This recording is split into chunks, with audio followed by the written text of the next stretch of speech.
Hello everybody. I'm not doing a tutorial because I don't do tutorials, I don't teach. But I figured I would do a video on kind of a dyeing process right now. I am making a unicorn, sorry about my nose. I'm making a unicorn hat, and so far I created the hat. It has the flaps, and then I created these beads with the same yarn. At the ends, I ended up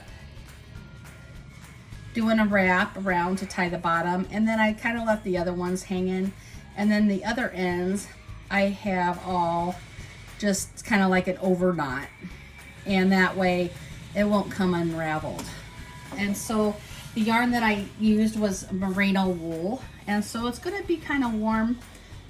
And then if the person wants to, they could put like I always suggest like little stocking caps underneath just for that extra warmth.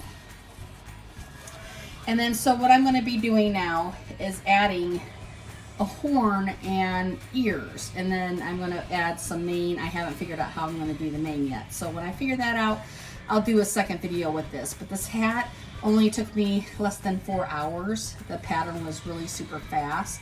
It fits really good. And I had issues finding unicorn yarn for the horn. I wanted it to be a specific yellow. Well, they had that kind of yellow, but it wasn't shiny, it wasn't glittery. I was thinking about adding fabric glitter paint, and I decided against that because I don't want glitter all over my house, because those of you who work with glitter, you know that you will have glitter for days. I'm not about that. But I did find some little, this is from Red Heart. This is a scrubby, they use these as scrubby yarn, but this is called Sparkle. And as you see, it has this really kind of cute glittery sparkle on that. And I thought that was really cute. I thought that would be perfect. I also found in this sewing section embroidery yarn.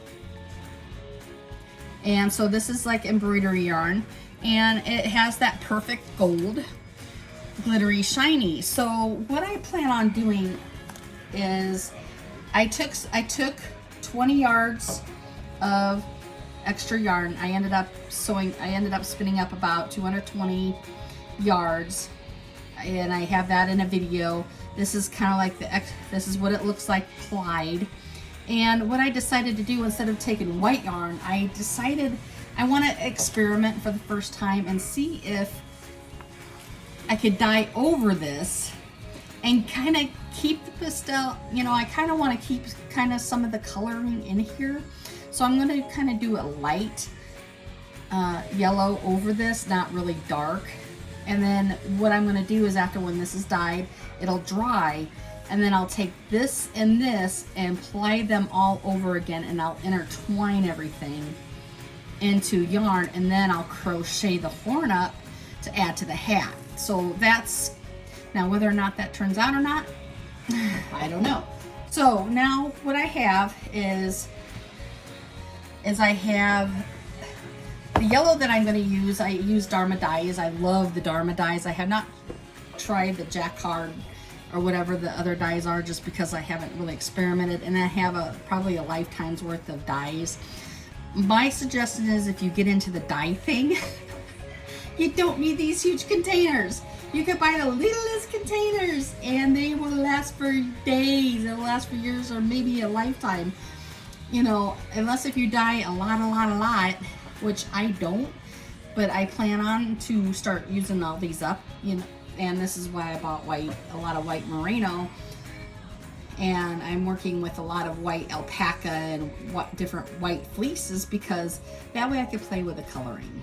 And so I'm using Dharma dye. This is sunflower yellow, and I'm going to use Dharma dyes. I want to try a chocolate brown, and if I want to make it darker, I have True Black. There is also a tone black, which will just add just the color darker. But the way that I felt was that the True Black, it will get it deeper. It will get it into a deeper color. And The thing with a true black is that you need just a tiny bit, and a tiny bit goes a long way. And if you get too much of it, it'll saturate too much, and then it'll be hard to evaporate. How I'm going to be dyeing it, and I have my tweezers, I have my specific spatula. It is also temperature gauge, that way if I want to detect the temperatures. And then I also use a restaurant pan. And my favorite way of dyeing is low immersions by using steam from the stove. The stove that we have, it's one of these stoves that have the middle burner. They have the middle burner in it, right here. And so and then my roasting pan, the restaurant pan, which I got off of Amazon, goes right on here. I'm trying to get my color done. So how I'm going to do this color, I'm just going to use 1/4 of a teaspoon right now. And I'm going to do my sunflower yellow. We're just dyeing just a little bit. And because that's going to be the main part of it, I also want to add a little bit of chocolate brown. Not a lot. And I'm just going to take it. And I'm just going to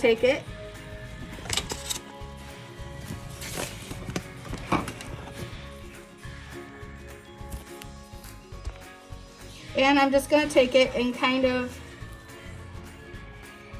like sprinkle it on there. And so this is just an experiment. And so what I like to do is try to get the color first before putting it in my yarn. That way I kind of know what to kind of expect. And so I'll do about a cup of water. I'll do a cup of water.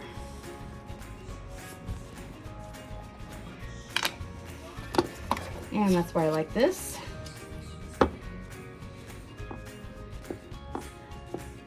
And I'll stir it up. All right, so I got my cup of dye, and I'm just gonna dump it in. Dump it in.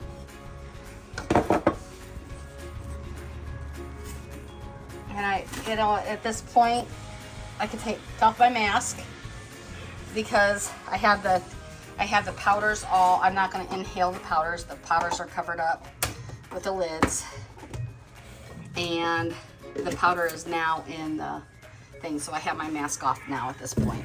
And then so what I'm going to do is I'm just going to take the dye. So depending on how deep I want this to go, well, longer, but I want the water to exhaust.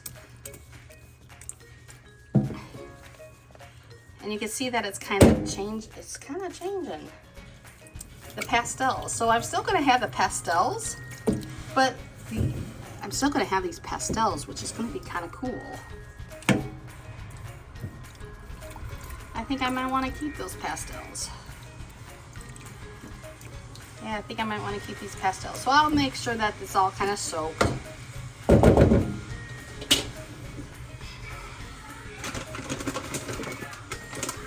And then what I do is I have a tablespoon of citric acid. And I'll add the citric acid. And you don't need a lot of citric acid and that'll help exhaust. And then I'll turn this on low. I still on low. Light. And I'll leave it on low. And then I'm going to set the timer for about 30 minutes. And I'll check it back in 30 minutes. Okay, so you guys in school, you learn colors, right? So yellow and blue make green. So I ended up with more green than yellow, but the parts that did show up yellow was the perfect kind. So I mean, I got what I wanted here. There. But that you could tell when I had the blue, and that turned into darker green. Well, shoot. So I kind of have a half fail, half pass. It's kind of half passed, half failed. But what I'm going to do is I want to take the yellow out of here. I think what I want to do is take the yellow out of here. All my yellows and golds like this, like it's kind of like a, I don't know, reddish. Something turned red. The pink turned more red, but half and half. And my green stuff, the kind of stuff that kind of turned yellow, you know, and all this green, I had a lot of blue, so that turned all green. But this stuff will work.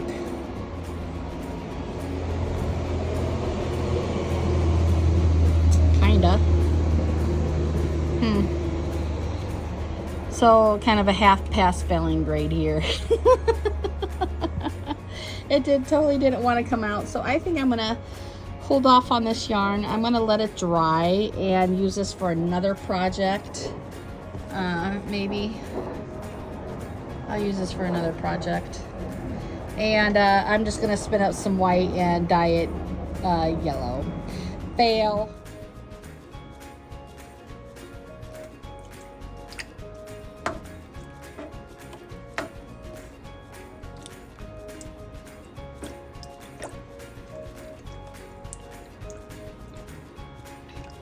Again, this is all white.